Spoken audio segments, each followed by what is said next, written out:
Welcome back. Let's talk about the oil and gas space. Harshvardhan Dole, the Vice President, Institutional Equities at IIFL, now joins in. Harsh, afternoon, and thanks so much for joining in. Every 6 months, we get the gas price revision, and the next one is due on 1st of October. Your thoughts? What is it that we can expect? And do you think we will get a decision, or there is likely to be a status quo or a delay in decision? Hi. So, as far as our understanding goes, the current formula, which is set by the parliamentary approval, will necessitate almost 40 to 60% increase in the realizations for companies like ONGC, OIL, and RIL. Now, meanwhile, what has happened is there is Kirit Parikh committee, which has been set up by the government of India. It can potentially request the government to take a pause or maintain a status quo in terms of current pricing as it finalizes its recommendations. So while the industry is bracing itself for a steep $6 to $9 increase in the input cost, there is all probability that a status quo might be maintained, which is what is appearing in a few media reports that I've come across since morning. And when do you think we'll get a resolution on the pricing formula or the pricing mechanism? If we do not get a decision on 1st of October, when could the decision take place? See, tough to put a timeline because the committee is actually trying to balance out interests of all the stakeholders, which is the E&P companies who actually do all the hard work, the CGD entities who are investing billions of dollars to lay the infrastructure, and consumers who's eventually going to pay for that. So there has to be a balance between all the three stakeholders and the gains that they take out of the gas pricing. So in my opinion, in next couple of months, the report should be out in the public domain, post which it should be cleared by the parliament.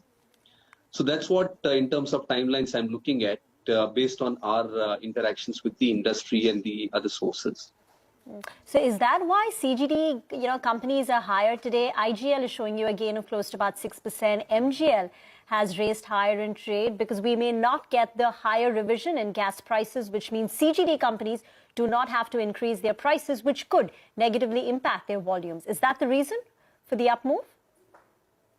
It seems to be the case that, perhaps, there is a possibility that the steep price increase may not come through from 1st of October. At least that is what the current price movement of the stock indicates. But my read through into the situation is very different. See, these companies will brace for a volatility in their quarterly margins, mainly because the input prices will keep on changing on a regular basis. So the investors also would need to take margins on annualized basis as opposed to on a QOQ basis, which has been the case thus far.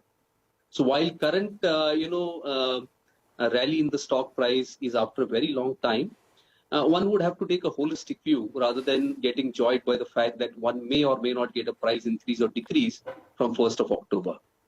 Okay. So take a bit of a longer term view and look at margins on an annualized basis for the CGD company. But there has been a lot of volatility we should expect in the margins. What about ONGC and Oil India? We've seen a very sharp decline in crude prices. What does this tell us about the windfall gain tax, which we should also expect every fortnight? So the next one will again be out on 1st of October. That's right. And in my opinion, the tax rightfully should be brought down.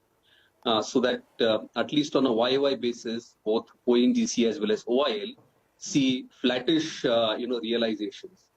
If the tax continues, there is a chance for their realizations to fall down at a time when the costs are going up. In my opinion, the government will take a balanced call and do the needful. Okay. And what are your thoughts on GAIL? Because GAIL has been impacted by the disruption of Gazprom supplies. How is it impacting GAIL in your assessment in the sector? So GAIL, 50% of the business or 50% of the business portfolio is a stable regulated earnings, which remains unaffected from, the volatility in the underlying gas prices.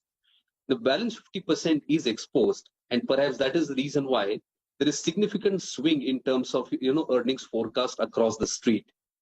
And relative to the SOTP, therefore the stock will remain undervalued until the time the macro environment stabilizes.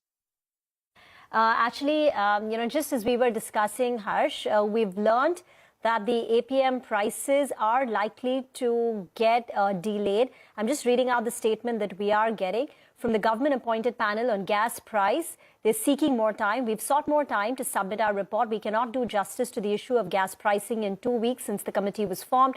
The decision affects the interest of a lot of people, including consumers as well as producers. That's a statement which is coming in from Kirit Parikh, who's the former Planning Commission member on this particular issue. So Kirit Parikh is at least saying that he needs more time to submit the final recommendations. So it seems there is a possibility, as you pointed out, that considering that his recommendations have not come through, the committee recommendations have not come through, the APM gas price decision may not just come out on the 1st of October as it's due for revision. So we'll await more clarity on that. So Harsh, keeping all that in mind, what would be the stocks that you like, the stocks that you dislike, you would keep away?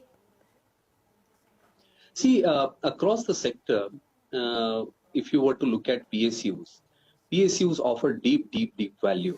There's no denying, be it upstream, GAIL, or even the OMCs.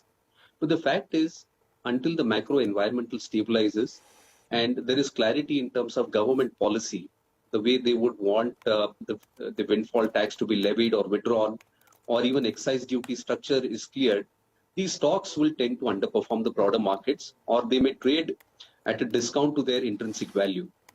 And on that case, the city gas distribution companies, where you have at least 3 to 5 year growth visibility in terms of volumes, stand out very well. So we like CGD as a sector relative to OMCs or upstream far better. And within CGDs, Gujarat Gas is our top pick, followed by IGL and MGL. Okay, thank you very much, Harsh, for joining in. We'll try and get more details on this particular story that is flashing for you on your screen. Parikshit has learned from his sources about how Kirit Parikh is asking for more time to submit his report on the gas price issue. We'll slip into a short break on that note, but as we do that, here is some important news for all our investors. You can track the US market action real time on Money Control. Log on to the Money Control website or app and stay informed about